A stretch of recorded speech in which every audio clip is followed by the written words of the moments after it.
just doing something quicker doesn't necessarily mean that the output is different. It just means you got there faster.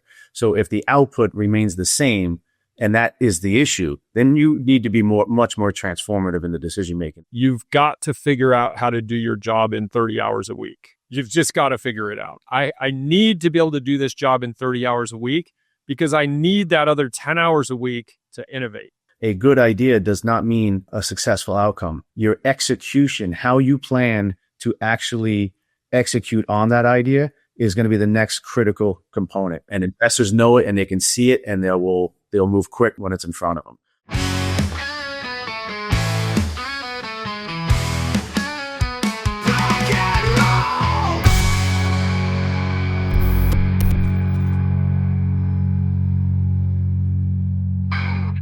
Hello, everybody, and welcome back to Proc-N-Roll, your guide to practical procurement, where we always bring the latest and greatest and the really valuable conversations to help you in your job. Today, I have the distinct privilege of introducing you to Peter Teresi. He is founder and CEO at Certificial. As a co-founder, he and I share a really interesting bond of having created something from scratch to solve a problem. And wow, it's a lot of work. Peter, I'm looking at your LinkedIn. You started back in Microsoft as a systems engineer. That makes me think you're probably tech background, and then you rotated into jobs at ACORD and now at Certificial. What does your career kind of look like? Like, how did you go from, was it IT or computer software or computer science, or how did you get going and make the transition into being a founder? Yeah, no, it's, well, first, thank you for having me, Conrad. I really appreciate the opportunity to speak to you and your audience. So, thank you for that. And, well noted. I mean, my career really did start, with Microsoft. It was interesting. It was, I sometimes get a little, embarrassed to admit this, but when I went to interview for Microsoft, I didn't know I was interviewing for Microsoft. I was actually interviewing for a company I heard of, that really no one really knew of at the time, called MSNBC. And during the earlier days of MSNBC, they actually stayed separate.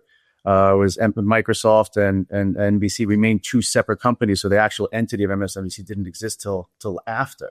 And so I was like, what is this MSNBC thing? So I went there, and it wasn't until I was actually about halfway through the interview, I realized I would be working for Microsoft. And I said, oh, wow. I was like, that's, very cool. But, I did come into this as an engineer. My whole family's been technical, so it's kind of in the DNA. And I know we're here to talk a bit about networks today. And quite honestly, that's at the beginning of my career is where I first got introduced to networks. So, MSNBC, they were really pioneering bringing the very first news and broadcast to the internet. And so it was a really wonderful time to be there, in the organization and do that. I mean, we started in a trailer in Fort Lee, New Jersey, and then moved it to the main studios in Secaucus, New Jersey, where they remained for many years to follow. But some of the technology that we got to see there and how that all works, and I mean, it wouldn't be impressive today, but it was back then, and definitely got me on my journey into networks. So I'm trying to picture you as a junior high schooler. Were you the one that had the early computer, the Tandy computer, and the early Apples and playing around, or what was your? How you got you into this engineering in the first place? It would be my father. He was electronics major, and he was home. He would bring home broken laptops from work, and we would solder circuit boards together and make them work again. And that was his thing. He literally, these things that people were just tossing out at the jobs. He was working for companies like Iowa and Rico and back in those days. And we'd bring home these things, and it just was fascinating to work with him, have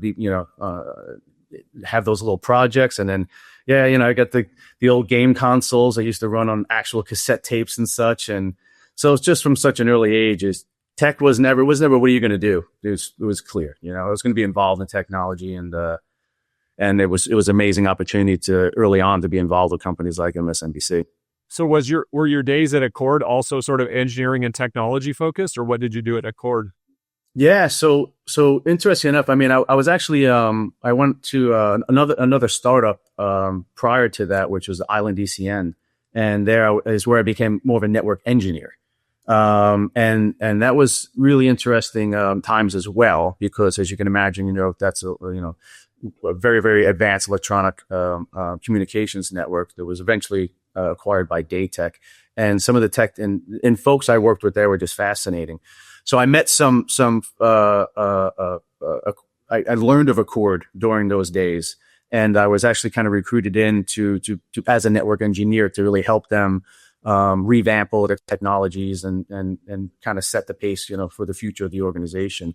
And to answer your question more directly, is I got inside the company, and of course I was working for a number of years in that capacity, but it's kind of there I started learning about the insurance industry. And coming from all these other environments, whether it's finance to, streaming media, and I'm looking at insurance and I'm going, wow, like there's a real need for innovation. There's a real need for this whole, for technology advancements. And to me, my eyes just like lit up. So it wasn't planned, as many things aren't, right? As the journey of our careers.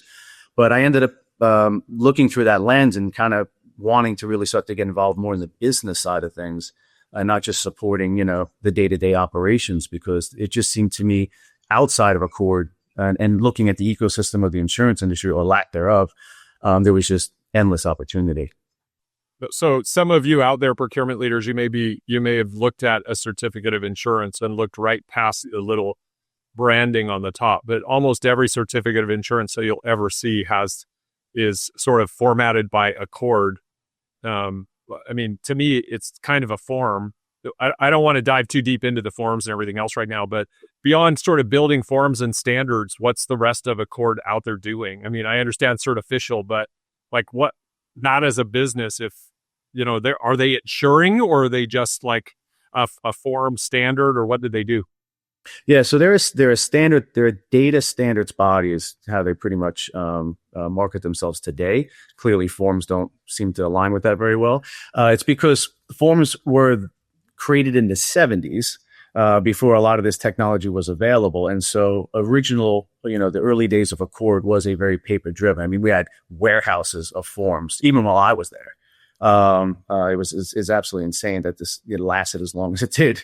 But data standards came into the picture because within the insurance industry is where you'll see a lot more of the ACORD assets. Outside the insurance industry, like you noted, the certificate of insurance is how everybody else knows ACORD, because that form is used more to transact from the insurance industry to almost every other vertical, every other business. But when you get inside, the insurance industry, and you stay contained within those systems, a lot of the data standards that are used to when a carrier needs to download information into independent agents. And if you folks aren't familiar with the insurance industry, you'll know that, there's carriers who sell insurance. There's over 30,000 independent insurance agents. They're selling on behalf of all these different carrier organizations. So they make sure they get you the best, policy for your company, regardless if it's coming from Chubb or Hartford or whoever, right? They're independent. But because of that, they need to be able to sell those policies, download that information. There's a lot of data transfer that occurs amongst that. And Ivans is a great example of a network that supports a lot of that in the insurance industry. Everything I just said runs on ACORD data standards. Yeah. Very to make that all happen. Yeah, very cool. Well, those of you out there in procurement that have clicked in here to listen to this podcast today, don't worry, we're not going to spend the entire time talking about insurance, and it's unavoidable that we'll talk about risk. Of course, insurance to some degree, and networks. But what I really want to talk about today is innovation. Like the last couple of weeks, as I've been looking forward to the chance to meet up with you, Peter, I've been thinking so much of my personal career I take innovation for granted myself. You and I were talking earlier before the show that you're an inventor and an innovator as well. But if you're in procurement, you kind of you're a leader. Do you need to be an inventor? Do you need to be an innovator? Do you need to be creative? And how do you think about this? Like, where does innovation come from? And how does the product of innovation is something like your company and your product and your solution. In my case, we, I don't know, there was this light bulb moment that kind of happened inside of me when certain things came together and said, wow, wouldn't it be cool if this, I don't know if that happens for everybody. You and I probably sit here and go, oh yeah, isn't that normal? Like everybody just sitting at breakfast one day, having their coffee and goes, wow, we should have, some sort of a film on the windows that keeps out the heat, and like people just think about these things and it's just some revelation or something. But I don't know that that's true. I think that probably some people do and some people don't, and some people struggle to kind of look at what they need to do. And I know I've even done this personally when I'm sitting down saying, what's my roadmap of what is this transformation going to look like, where I feel like I've kind of tapped out my ideas and I don't know where we're going to take this next. Like, what do I do now? Like, what's the next step? And I think there are some thoughtful ways to think about this. Have you spent much time thinking about the source of innovation and how to innovate?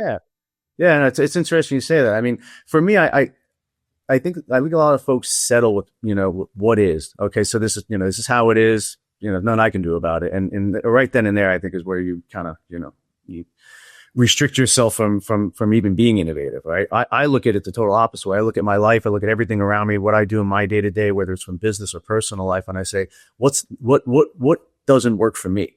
Like what part, what experiences am I dealing with on a day to day basis that I'm just, I wish was better. I wish I didn't have to do that thing, whatever it is, right? I mean, anybody listening to this right now, I'm sure you could be innovative right now, right? During this show, and think about one of those things. And as soon as you identify it, that you've just created an opportunity, right? And now it's like, okay, well, in an ideal world, how would it work, right? And if you start to do that on a day-to-day basis, you will have ideas left and right. And innovation starts to become part of your just normal thought process. And it's almost hard to get away from, right? It's like, which of these ideas do I pursue, and I wish I had chosen an easier one, to tell you the truth. I see some folks coming out with some. Yeah, I see some folks coming out with some stuff, and I'm like, I couldn't have thought of that, huh? I had to do this, move this mountain of a problem. But at the end of the day, your passions are where they are, and you go after what you're going to feel best about, advancing forward, and it is what it is. But yeah, it is definitely just part of a day-to-day thought process, and it's don't settle for those things, go out there and fix them. So I won't say question number one because I've already asked you several questions, but so is innovation something that someone can learn? Like if you're an inventor or you're not an inventor, you innovate or you don't, like is this nature, nurture? Like how do you look at that? So I think it's something we all have. I think what ends up happening is it's probably easier for me to say these things because I have a technology background. So I don't get intimidated by or feel like, how would that ever happen? Because that's the next piece of the journey, right? It's like, okay, I identified something that's not working, and now I want to figure out how to fix it. But you realize that, this is where think tank sessions come in. I'm sure you've got, I used to do this. I mean, I used to meet up. I had a few, close and some of them were family members that just love technology as well. We used to get together on Wednesday nights, as geeky as that may sound, and actually go over ideas and prototype stuff. And it was fun and it was cool to do. And not everybody there was like, had a technology background or knew the ins and outs, but they had, things to contribute. And so, and I have that now. I get folks who call me up to just brainstorm on stuff. So I would think, if you have a good idea or you're thinking of something, just because you may not have all the tools necessary to complete, every aspect of it and figure out exactly how this is going to design and work, there's probably folks you can reach out to and start to have some conversations and pick their brains and move it forward. So I think it's, realizing that you don't have to do it all on your own, and chances are you probably don't want to either, right? So a lot of us have co-founders, including myself. Yeah. Well, interestingly, I'm looking at the picture on the wall behind you, and I'm thinking somebody innovated or invented that artwork, or there's a whole bunch of, I mean, I think you took the photo, is that what you said? There you go. First date with my wife was on a hiking trip. Well, actually not the first date, but the first hike we ever went on was at this location. Well, that's the company that allows you to go there, take that and turn that into a really beautiful glass, type of photo you can put on the wall is amazing, right? That's where the real innovation came there. Well, yes. I mean, stay with me for just a minute, right? So, I mean, I think you and I default to innovation and invention down a certain path of applying technology and business process improvements to something going on in business, right? But you have landscapers and you have artists, you have sculptors, you have all sorts of people that are being creative and innovative and coming up with beautiful things that are addressing. I mean, you brought out something really interesting. I think when you were talking, you were like, there's a pain point, there's a problem.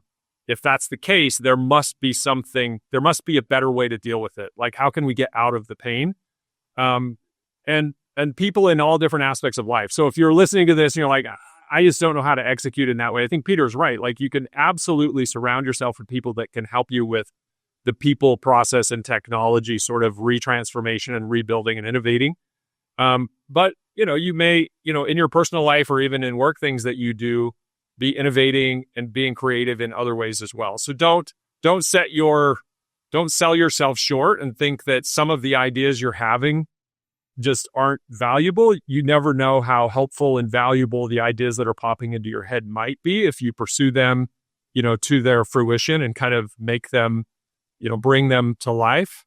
But yeah, I still am a little bit stuck with, is this art or is this science in terms of how do you innovate? I mean, we can look at it very formulaically, like you said, like, what are the problems? What are the possible solutions? How does the technology come into that? How much progress can we make? And it feels very formulaic. But on the other hand, when I look back, like I said, when I think about where graphite came from as an idea, it's funny because I was thinking, I was kind of berating myself a little bit. I've told some people this story before, and it sounds, I don't know if it's a blend of, I don't know how to describe it. I'll just say it and you tell me what you think. But I was like, why didn't I invent Facebook? Because I was playing around with the internet in the 90s, and I was actually coding internet applications in the 90s for Intel back in those days. Like, the idea of Facebook is a little bit like who invented the cardboard that goes in your windshield to keep the heat out. Like, that's just such a simple invention, but it's worth so much value and even maybe revenue. Why didn't I come up with this idea? Like, what held me out of that idea? And I was a little like, I don't know, I wrong place, wrong time, just didn't connect the dots. Okay, well, that happened. But then when I saw that happening, why didn't I invent LinkedIn? Right? Like, there's Facebook wasn't the only social network that kind of came to be and just turned into some big hero invention. Right? And then I was like, okay, well, there's probably a social network out there somewhere that doesn't exist yet. Like, okay, and I'll be really upset with myself in another 5 years if I go, well, oh, duh, why didn't I invent that next thing? And so I started thinking about the blank space. I was like, okay, there's blank space there. And I was like, okay, well, the blank space is actually like corporate business to business sort of a social network, which I immediately just was like, oh, that's stupid. Nobody cares what you ate for dinner in the company or what. Like, the social network idea is more, I don't know, sharing what you did yesterday or whatever, updates, personal updates and everything. And that doesn't apply in the corporate space. And then my life and my job at work, which was collecting data from suppliers, which is the same thing. It's just not an interesting picture about dinner. It's just data flowing through. And those ideas kind of came together like in this like light bulb moment that's hard to describe because I don't think it wasn't very scientific. It was just thinking about things, and then all of a sudden pieces came together. And it was just like, wow, and all of a sudden I have this idea. And at that moment, I knew that it was a good idea. It was a great idea. But I don't know how I could have positioned like the formula to get me there. It just kind of happened. So anyway, I don't know, like when you went from the moment of the little seeds of an idea to bam, Certificial is going to like change everything. Like, when you look back at that, was it some formulaic sitting around with your friends on a Wednesday night or whatever you said, thinking about problems in technology? Or did you have this same kind of just like this epiphany light bulb moment that just everything came together? Yeah, it's interesting. Listening to you say that, I realized, we talked about, the fact that I've been around technology my whole life, but then I realized, after you're saying I've been around innovation my whole life. So even like my father, when he was in NYU, he created the first version of the clapper. I don't know if you remember that. Was that the lights on, lights off? Yeah, before it was ever a thing. And that kind of haunted us for many years as we lived in a small little apartment. And that commercial was just like, just eating us away. That's awesome. But and it's been a number of that. So I've always kind of been in that mindset. I've always then dedicated time because it just was interesting to me. And for me, it was odd. I was actually, again, going back to that same formula. I was looking to say, where were there problems? At that point in time, I found that hiring was a problem. And I looked at resumes and I said, wow, my goodness, like resumes are just, we talked about, I think, fraud recently on a different thing, right? It's like a lot of resumes, have a lot of inaccurate information on them. It's like, it's crazy to me. It's not coming from, right? Like LinkedIn is at the best you have, but still I can go create a profile up there too and say whatever I want. But it's getting harder and harder. But, we're going back a number of years ago. And it was like, why is this not all verified, information coming in? You went to high school, you went to college, you had this job. Like my resume should be built for me, not something I go and put together on a piece of paper. And I was kind of like thinking about all that and even speaking with colleges and such. And as I'm going through all this, I'm going, man, I'm in the insurance industry. Maybe I should take some of that and kind of look to say, how would that apply there? And in the COI was just like the obvious thing, So it was an interesting transition, right? But it didn't start, with the actual certificate. It started with the need of verifying information in a particular area where I was seeing, we're hiring people. You go through 15 interviews only to do a background check and realize this is not who I thought they were. That's a real problem, right? And so, seeing it from that lens and then knowing how to shift it into an area where maybe you're better suited to actually move the needle forward than I would be in that area. Because now I'm in the insurance industry. I can actually make things happen. And so it strikes me that you were like me, just kind of trying to push your mind and thinking about creative ideas, right? Which isn't where you ended up necessarily, but it kind of is like, it's like plowing the field to plant these seeds of ideas.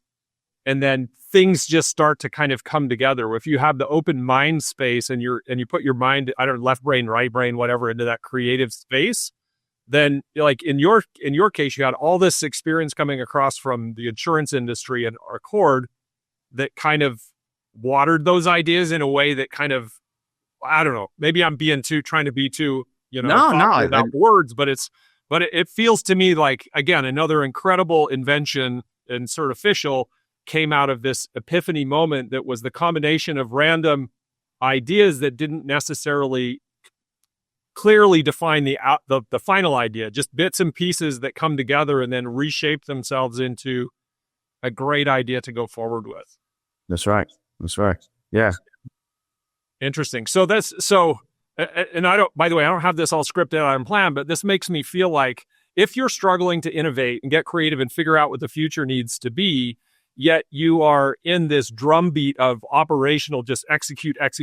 You're working, 50 hours a week. You don't have any open headspace. How do you actually do it?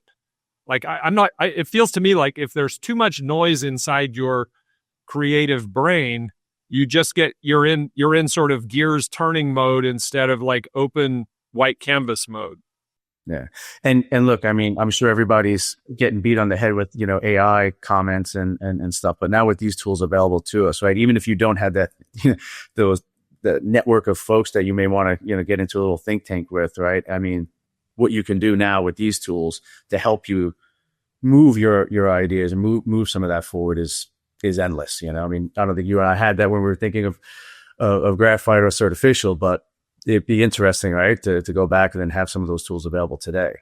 I would also add that don't limit, your what how you solve a problem. Transformation is always an important element to me when I think about innovation. They kind of go hand in hand because yes, you can be innovative and enable efficiency. If I give an example, I think like Easy Pass, right? Like, go from paying a toll to just flying right through it, right? It's efficiency. It's definitely innovation, right? But it's an efficiency play. It's not transformative. You're still a toll. It's still there, right? It's just, it just works a different way and it's more efficient. Always go to that layer. Always really think about, have I gone deep enough? Because I can tell you in the world I live in COIs, I've seen a lot of efficiency plays, a lot of ideas, a lot of solutions to help fix components of things, but not going deep enough to really say, what's the real problem that needs to be solved here? If it's not foundational, you can probably get away with an efficiency play. But if you really get into it and you realize foundationally this is flawed, then you really need to start thinking more transformative. And that's, to me, is a whole nother layer of innovation and really need to rethink, going almost back to the whiteboard. How would we do this versus how would we fix this? All right. And it often really takes your ideas in different places. And sometimes that's where the larger type of initiatives come in. I think that's definitely what we did with Certificial. We looked at this and said, are we going to try and improve upon the use of a form, or are we going to go back and really think about, it's not 1970 anymore? Well, how would we do this today? Because it'd probably be pretty damn different. When I was in business school, I was drawn to operations classes. I mean, in high school and early college years, I worked in a clothing factory. They brought me in as the janitor, and then I did a whole bunch of different jobs around the clothing factory in Provo, Utah. They were making these little girls' frilly, lacy dresses, And the whole factory was full of women that were at sewing machines and design and various roles. I mean, the company was women, sewing. I was just fascinated to watch the inventory move from the one side of it was an old bowling alley where they just kind of had the machines like up and down the lanes with the gutters was where they laid the conduit to bring electricity. Anyway, so on one side of the old bowling alley was the big tables where they would roll out the fabric and cut the patterns, and then you could kind of watch it progress across the bowling alley all the way to the other side, where it eventually became a dress and put on a hanger, plastic pulled over it, and then moved over into the shipping and, the shipping side. And that kind of like factory automation just fascinated me. And then you lay that in with like robotics and just watching like a soda pop factory where they're filling the bottles and pop, all this stuff's like, that's just so cool to me. I've always focused on those factory things. So in school, when they were talking about like the Japanese factories where they went, hey, we're doing a changeover on the machines, and normally to retool a machine so it can like press sheet metal for a hood of a car or a fender or all these different things, it was taking days and days and days to like switch over the parts, and so it would lead to some really weird building where you would make way too many of this part because it was super expensive and time consuming. And so the inventory and like, it just created some weird things. And somebody at some point said, why don't we figure out a way to change the machine like within minutes instead of days? And so it's like you said, where you kind of set this ridiculous wild ass goal that's just like this huge transformation that you would never even think is possible. And then you push for that. Like when you come see us at a trade show and we have our F1 simulator and we have our racing jerseys, because I'm in the same way. The pit stop, the 1950s pit stop was like 70 seconds for 2 tires. And now you watch Formula One and they change 4 tires in like 2 seconds. Like, it is unbelievable, the transformation of tasks that have changed in the world around us, where somebody just refused to believe that there was an upper limit or a lower limit on what was possible, and they just completely blow it out. And I don't know that always happens. Like, okay, listen, Peter, we're going to figure this out, and by October, we're now going to do it in 1% of the time it used to take. In the case of Formula One, I mean, this sport's been going on for decades, so it's kind of evolved. But believing that it can be different, majorly different than it is, I think is an important part, because then that opens up your brain to beyond the simple efficiency improvements, right? That's right. Yeah. And it becomes equally important to maintain that throughout that journey, right? How many amazing companies have we seen that were innovative at one moment and no longer exist? So it's not a once and done, right? It's not a once and done exercise. It gets you started. It brings you, on a path, and it doesn't end. Like, you have to maintain that, right? I mean, I'm referring to companies like Blockbuster and Kodak and many others, right? I mean, none of us are the way we stream, what is now the Netflix of the world. I mean, it's all changing, right? You have to stay current. You have to stay innovative. It's not just, otherwise that wonderful thing you created at that moment, won't have as long of a life as it may have, been able to. So let's make this practical for the procurement leaders out there. So you are, whether you signed up for it or not, you are responsible for a transformation, especially in today's world of AI, right? Like, AI is coming, everything's changing. Natasha on the pod, she's one of our podcast hosts, made a prediction for the year ahead. She said in December, before OpenClaw hit and actually blew everyone's minds, every CPO out there is going to reevaluate their tech stack in the year ahead. And guess what? Like, if you're not already reevaluating your tech stack, I don't know what to say. Like, you're already behind, because things are changing so fast. I'm positive things are happening in the next 18 months that are going to completely like shuffle the deck and move the cards, and whatever worked for you in the past is not going to be the best way to do it in the future. So everyone out there needs to build this transformation. You need to innovate. You need to build a roadmap. Step one is what? Like, okay, what do I do now? Like, it's really intimidating, because most people have no idea what this AI future is going to look like. Probably nobody, right? Because it's evolving so quickly, but some people know a little bit more than others. How do I look at this gap in front of me in terms of my roadmap and figure out what to do? Like, how do I close that? And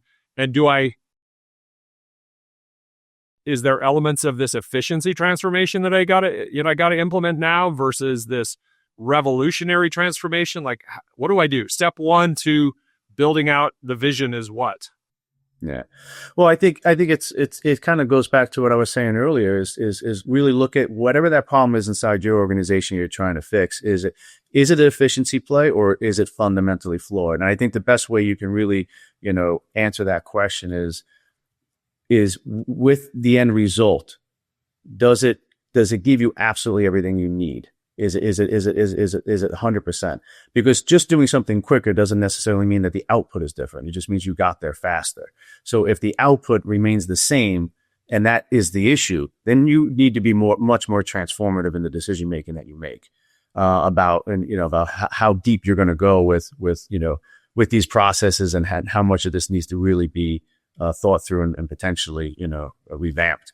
But I would really look at the output of that, and I think almost that will kind of back you into how far you really need to go in order to make change, right? That's going to bring your organization the results that you're looking for. Yeah.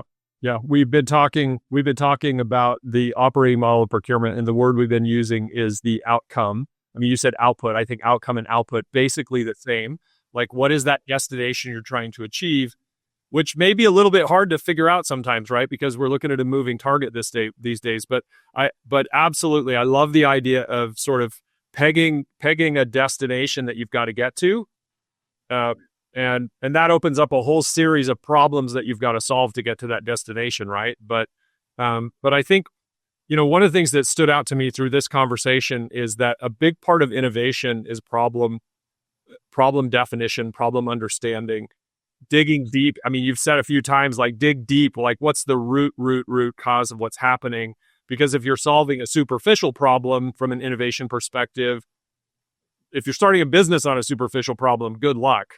Like you and me, if you try and solve a problem that's so deep down the stack, you're going to, good luck with that as well, right? Because it's a big, long journey to kind of get the minds and the hearts and everyone around you to kind of reorient to some completely different paradigm. But yeah, you've got to, I think if you want to be a good innovator, you've got to be a good problem solver. And there is some good science there. Like, you can't just, it's funny. I've been to classes at a corporate level about effective problem solving, the brainstorming step, and don't stop brainstorming before you're done and just accept the first thing, and full root cause analysis with like the Ishikawa fishbone or what. Like, there's a bunch of these tools that you can apply science and principles and engineering or whatever to a problem, to understand the problem that hopefully begins to like guide you to a destination that you're trying to get to. But the blend between problem solving and innovation is pretty stunning. It can be very formulaic. Like, when you see this gap in this issue, understanding what the problem is, there are some really good processes and tools that you can implement, even if you're like not a natural problem solver, or you're not a natural innovator. That piece of the whole equation feels pretty straightforward to me. Does problem solving and innovation feel like this like it goes together as closely to you as it does to me? Yeah, 100%. I mean, I've often, it's kind of interesting to hear you say this because I mean, I often describe like, people like, what are you really good at? I'm like, problem solving. Like, and they just happen to be, someone who's, I don't know if I consider myself an innovator, but, definitely someone who's interested in it and, and very much an entrepreneurial, mindset and want to create, want to improve, want to do transformative type of projects. But I think it all does come and stem from that, either having the skill or desire to problem solve. Yeah. 100%. Yeah. Well, those probably go together. I remember one of my early days, like I'm like year number 1 or 2 in I was come back. So it's probably year number 3 or 4 in my career. I was trying to push the leadership at Intel in procurement to invest in some of this technology stuff. And I remember the senior director looking at me across the table and saying, "You are so good at looking at what we've been doing and describing all the horrible problems with it and why it's so wrong."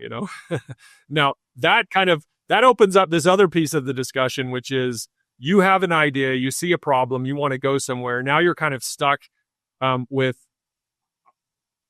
unless you're, independently wealthy from an build a business and invent perspective, or you're in a business where you're in total control of your budget, you're going to have to go talk to people and convince them that this problem is real and that the idea that you have, and by the way, that may come in the form of a transformation where you're leading people to a change, but you're going to have to communicate this out to people in a way that is compelling.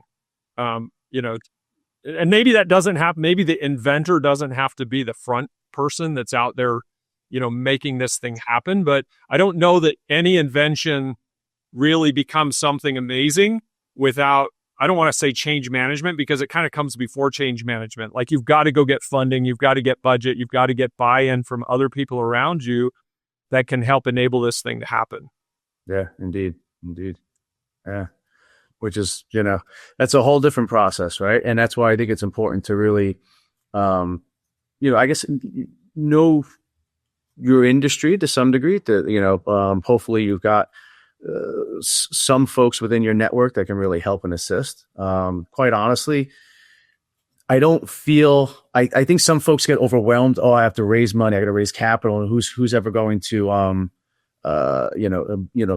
fund this idea. But I think what folks need to realize is 80% of investors invest in the person almost as much as the idea and the technology. So if you've been in your career, you have built a subject matter expertise, you've got some level of resume and credibility to go along with this and show your ability to bring this idea to fruition. And please couple that with a good idea does not mean a successful outcome. Your execution, how you plan to actually execute on that idea, is going to be the next critical component. But if you've got the subject matter expertise and that credibility, you have not only the idea, but a plan to execute, money's not going to be a problem. You will be able to raise money very easily because those 3 things in combination are a lot harder to come across than one may think. And investors know it and they can see it and they'll move quick when it's in front of them.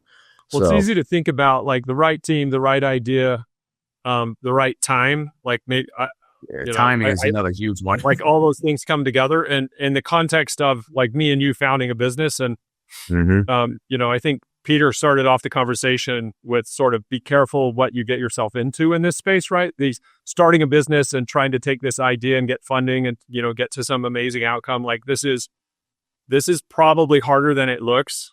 When you're in it and you're feeling all of the grind that comes with starting a business. So I'm not by any means suggesting all of you out there in procurement, drop your paycheck and go start a business. These same principles apply back, practically right now you're in your job, because instead of going to get funding to start a business, you actually have this idea for this transformation, and you're going to have to go and get funding in the form of budget from your leadership team, from the stakeholder, the senior leaders. You're going to have to kind of build a consortium of people that are going to say, yeah, this is a great idea. This is really critical. We're going to move forward in the business with this. These principles. And even in that case, I think you can't understate how important it is when you're having those conversations that you're a credible procurement leader or an IT leader or whatever space you're in as you're trying to lead these kind of changes in the organization. Absolutely. And look, if you're not looking to sign up for what Conrad and I are doing here day in and day out, because it is a big shift in life and a huge decision to make to go out there and try and create and start up a whole company. Doesn't mean you can't take every one of these principles and apply it to your day to day. Right? Be an innovator inside your organization. Right? It is probably one of the best things you can do to grow your career, help your organization, and don't think that everything needs to be. Like I said earlier, the transformational aspect of it is great, but I think sometimes we plan for these larger outcomes, and they become a little unachievable as a result. Look at day to day, what can you do to move that needle just a little bit? Take these principles and apply it. I guarantee you, I encourage everyone on our team here at Certificial to think that way. What did you do today to make, that's going to make, tomorrow a little easier and a little better, and take these innovations, take these ideas, take these approaches and just apply them to business in general. And you're going to get great outcomes, whether it's starting a company or building your career, quite honestly. Yeah. One of the pieces of advice I always give to people that I'm talking to, mentees or whatever, early in their career is, you've got to figure out how to do your job in 30 hours a week. You've just got to figure it out, because the job that you got paid to do, and I know that's not possible in every job. If you have good leadership above you and if they hired you to make widgets, they know how many widgets that you can do in an hour, then they're going to be expecting those number of widgets per week. And you have to do that stuff. So I know I'm overstating things a little bit here for some jobs and a lot for other jobs, but you've got to be thinking, I need to be able to do this job in 30 hours a week, because I need that other 10 hours a week to innovate. I need to figure out, if I can invest that 10 hours a week in how do I make this job work better instead of just do the outcome, then it changes everything. And that puts you in this leadership or in this career path that is, this person isn't just doing their job. This person is moving the needle in how the organization is going to work in the future. And that really speaks to this open headspace that I commented about before. If you don't have the time to think about the underlying problems and to innovate around the solutions, you're just going to be turning the crank for the next 20 or 30 years. And it'll be really hard for you you may have these ideas, by the way. It doesn't stop you from having ideas because you're turning the crank, but you won't be able to nurture those and plant them and get that creative headspace that we were talking about. Yeah, no, absolutely. Agreed 100% with that. Yeah. Well, Peter, we're about out of time here. I'd love to just get your kind of leadership lesson. If you were talking to, little Peter, turn back, decades into your life and say, hey, you're starting your career here. This is how I look at leadership. This is how I look at work and whatever that is. I don't want to lead the question here, but what's the really big gem that you would, go back in the time machine and tell yourself to really make a big difference in terms of how you approach your work and what you were doing?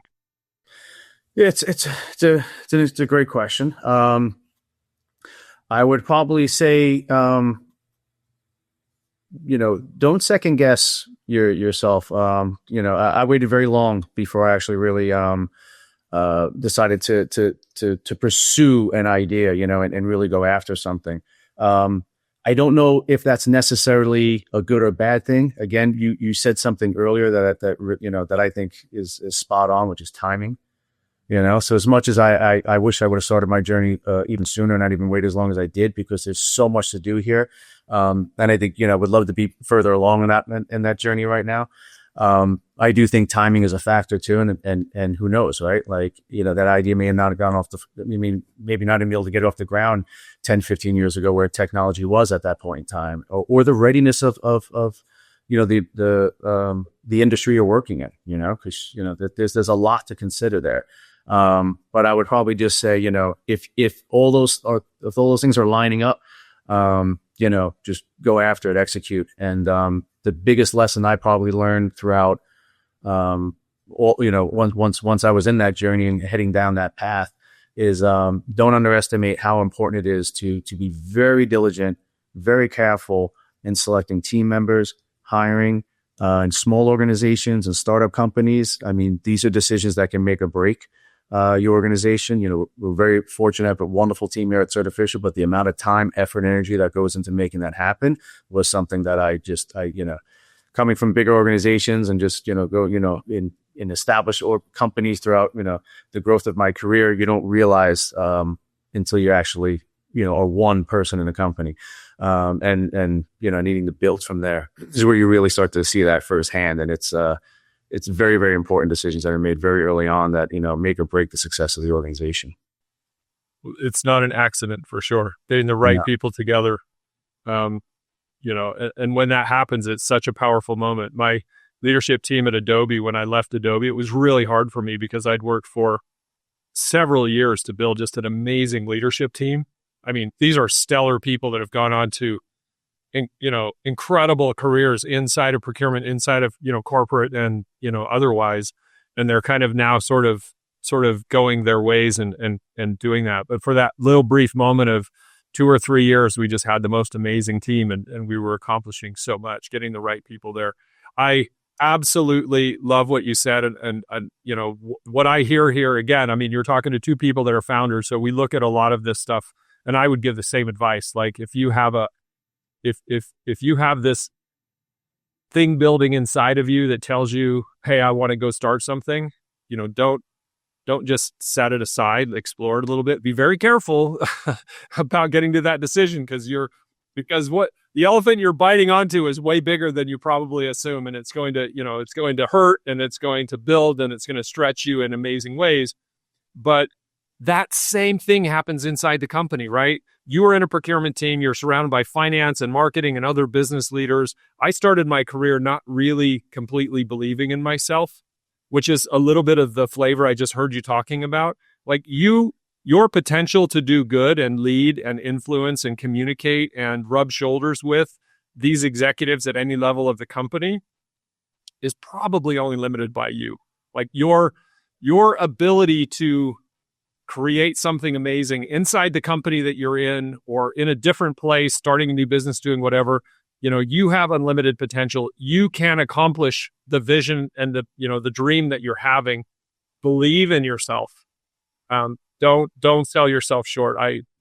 Thank you for sharing that, Peter. I think that's a bit of a mic drop moment there that, you can do more than you think you can. Absolutely.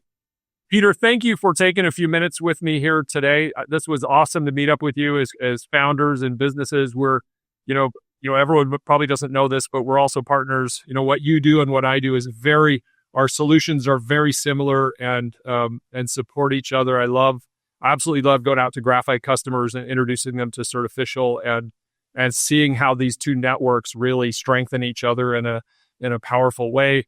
And look forward to, years into the future where we're helping each other build this vision that we've come up with. To all of you listeners out there, thank you for spending some time with us. Don't forget to like, comment, and share, and believe in yourself. You can do way more than you think you can. Take care. Thank you all. Appreciate it.